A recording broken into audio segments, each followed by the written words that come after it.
इतना mentally harass हो रहे हैं, इतना परेशान हैं कि ऐसा लगता है कि या तो ये केस खत्म हो जाए या उनको खत्म कर दिया जाए। इस तरीके से बोलते हैं कि या तो मेरा दिल ऐसा करता है कि मैं सुसाइड कर लूं या ये जो हो रहा है इसको खत्म करा जाए। द लाइव टीवी, सच सबसे आगे। नमस्कार, मैं हूं रंजीत झा और आप देख रहे हैं the live TV. Activist Khalid Saifi अभी भी जेल में बंद है। इनकी रिहाई के लिए लगातार कोशिशें हो रही हैं, लेकिन अदालतों में फैसला अब तक सुरक्षित रखा गया है। कोई निर्णय इस पर सामने आ नहीं रहा है और इस बीच खालिद सैफी की पत्नी ने जो बातें कही हैं वो बहुत ही भावुक कर देने वाली हैं। खालिद सैफी कह रहे हैं या तो यह केस खत्म हो जाए या फिर मुझे खत्म कर दिया जाए। दरअसल प्रेस क्लब ऑफ इंडिया में खालिद सैफी के समर्थन में और जितने भी अन्याय जुल्म हो रहे हैं उसके खिलाफ आवाज उठाने के लिए एक कार्यक्रम का आयोजन किया गया था। इसमें राज्यसभा सांसद मनोज झा भी थे और खालिद सैफी की पत्नी नरगिस भी पहुंची थी। और वहां जो उन्होंने बातें कही हैं, खालिद सैफी की बातों को जो उन्होंने शेयर किया है उसे सुनकर हर कोई भावुक रह जाता है। तो सबसे पहले जरा आप सुनिए कि खालिद सैफी की पत्नी क्या कह रही हैं। अभी उन्होंने कोर्ट में भी खुद ये बात बोली थी कि इतना मेंटली हैरेस हो रहे हैं, इतना परेशान हैं कि ऐसा लगता है कि या तो ये केस खत्म हो जाए या उनको खत्म कर दिया जाए। तो एक 3 बच्चों का बाप जिसको पता है कि उसके सिवा उनका कोई भी नहीं है, छोटे छोटे बच्चे, तो अगर वो कोर्ट में खड़ा होंगे इस तरीके से बोलता है कि या तो मेरा दिल ऐसा करता है कि मैं सुसाइड कर लूं या ये जो हो रहा है इसको खत्म करा जाए। एक बेगुनाह इंसान को खड़ा कोर्ट में परेशान करना, कोर्ट जेल में परेशान किया जाता है, उनको इस हद तक ला दिया जाता है इतनी बुरी तरीके से कि वो अपने आप को खत्म करने की बातें सोचने लग जाते हैं। तो सुना आपने, खालिद सैफी की पत्नी तो यहां तक आगे कहती हैं कि मेरे पति ऐसे थे नहीं। इस तरीके से उनके दिमाग पर प्रेशर डाला जा रहा है, जेल में उनके साथ इतनी नाइंसाफी हो रही है, जुल्म किया जा रहा है कि वो दबाव में आ गए हैं। अब वो गुहार लगाते हैं कि किसी तरीके से ये केस तो खत्म हो, वो अपने परिवार के पास तो आए। 3 बच्चे हैं उनके। जरा सुनिए इस हिस्से में भी खालिद सैफी की पत्नी क्या गुहार लगा रही हैं।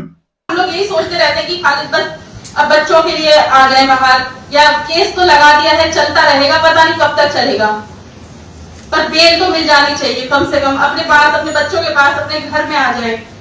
पर ऐसे कुछ आसार लग नहीं रहे। ऑर्डर रिजर्व करा हुआ है काफी टाइम से, उसको रिजर्व करके क्यों रखा है, इतने दिन हो गए हैं अभी तक उसका कोई फैसला नहीं आ रहा है।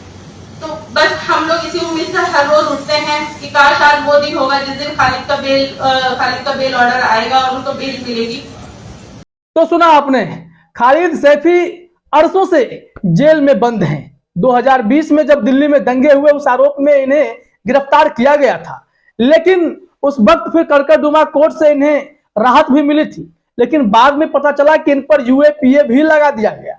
इस वजह से वो जेल में बंद हैं। इस मामले पर सुनवाई होती रही, फैसला सुरक्षित रखा गया, लेकिन कब फैसला दिया जाएगा इस इंतजार में ये लोग जेल में। और ये आरोप है कि खालिद सैफी को जेल में भी प्रताड़ित किया जा रहा है। इस वीडियो को शेयर करते हुए जर्नल मिरर ने उनके स्टेटमेंट को लिखा है, खालिद सैफी की पत्नी के स्टेटमेंट को, कि खालिद सैफी ने कोर्ट में मुझे बताया कि जेल में मानसिक रूप से बहुत ज्यादा प्रताड़ित किया जाता है। ऐसा मन करता है कि या तो ये केस खत्म हो जाए या मुझे खत्म कर दिया जाए। नरगिस खालिद सैफी की पत्नी है। अभी हाल में खबर आई कि खालिद सैफी के चाचा का भी इंतकाल हो गया है और ऐसे समय में भी खालिद सैफी को जेल में ही रखा जा रहा है। वो एक्टिविस्ट रहे हैं, कोर्ट में उन पर जो आरोप लगाए गए वो साबित भी नहीं हुए, वहां तो बरी हो गए, लेकिन फिर बात बात पर यूएपीए लगा देना, जबकि सुप्रीम कोर्ट की तरफ से ही यह निर्देश आ गया कि राजद्रोह का कानून है, चाहे जो सेडिशन वाला कानून लग जाता है, कई ऐसे कानून जो लगा दिए जाते हैं उस पर रोक लगाई, क्योंकि इसकी परिभाषा तय करने की जरूरत है ना। भी किसी को भी उस केस में फंसाकर लंबे समय तक जेल में रख देना यह न्यायोचित है भी नहीं। जब प्रेस क्लब ऑफ इंडिया में इतने सारे लोग मौजूद थे, खालिद सैफी के लिए लोग अपनी अपनी राय रख रहे थे, तो उस वक्त राज्यसभा के सांसद मनोज झा भी थे। उन्होंने भी अपनी प्रतिक्रिया दी। उन्होंने क्या कुछ कहा है जरा सुनिए यहां। अपने देश के साथ तो एक तो मुझको लगता है कि पॉलिटिकल पार्टीज को, सारी पॉलिटिकल पार्टीज को सब, अभी भरतपुर में हूं मैं, लेकिन वो लोग नाम नहीं ले रहे हैं साहब। बोलो ना नासिर जुनैद, क्या लग रहा है इसको बोलने में? कोई फर्क नहीं पड़ेगा अगर आप ये समझते हैं कि इन मामलों में चुप्पी रख करके और एक सॉफ्ट वर्जन ऑफ हिंदुत्व, वो सब काम नहीं करेगा। जब ओरिजिनल रहेगा तो फेक और फोटोकॉपी किसी को नहीं चाहिए। फोटोकॉपी क्यों बनना है? एक और इलेक्शन हार जाएंगे, यही होगा ना। 3 इलेक्शन लगातार हार जाएंगे, कम से कम देश तो नहीं हारेंगे ना। ये तो लगेगा ना कि 40, 42, 45% लोग अभी भी उस राजनीति के साथ नहीं है, खुल करके बोल रहे हैं। तो सुना आपने, इस वीडियो को शेयर करते हुए अहमद कबीर ने लिखा है कि Khalid Saifi and other youth leaders are in jail because they are Muslim. All political parties should openly talk about injustice against Muslims. The BJP has created a climate in which others look for soft Hindutva escapes to do their electoral politics. RJD MP professor Manoj Jha, उन्होंने मनोज झा के statement को share किया है कि खालिद सैफी समेत कई ऐसे युवा सिर्फ इसलिए जेल में हैं क्योंकि वो मुस्लिम हैं और तमाम राजनीतिक पार्टियों को अब चुप रहने का समय नहीं रह गया है। गोल गोल घुमाकर बोलने की जरूरत नहीं, जो बातें हैं डंके की चोट पर बोलिए कि क्या हो रहा है यहाँ पर। इन्हीं सारी बातों का वो जिक्र करते हुए इस वीडियो में दिखाई पड़े। अब तमाम लोग खालिद सैफी के समर्थन में सामने आ रहे हैं, लेकिन सरकार, सिस्टम जो है पूरी तरीके से खालिद सैफी के खिलाफ इस तरीके से गोलबंद है कि रिहाई अब तक नहीं हो पा रही है। उन पर क्या मामला चल रहा था, कब से यह खेल चल रहा है? क्योंकि दिसंबर 2022 में ही खालिद सैफी को जमानत मिली थी, फिर भी उतने समय तक वो जेल में ही रहे और अब भी उन्हें रिहाई नहीं मिल रही है, जेल से रिहा नहीं हो रहे। क्या कारण है? इसके लिए जरा आप अपने स्क्रीन पर यह खबर देखिए, उसमें पता चलेगा कि खालिद सैफी पर क्यों और किस तरीके का इल्जाम लगाया गया है। एबीपी न्यूज ने अपने हेडलाइन में ही लिखा था कि दिल्ली दंगे के मामले में बरी होने के बाद भी उमर खालिद और खालिद सैफी क्यों नहीं हुए रिहा।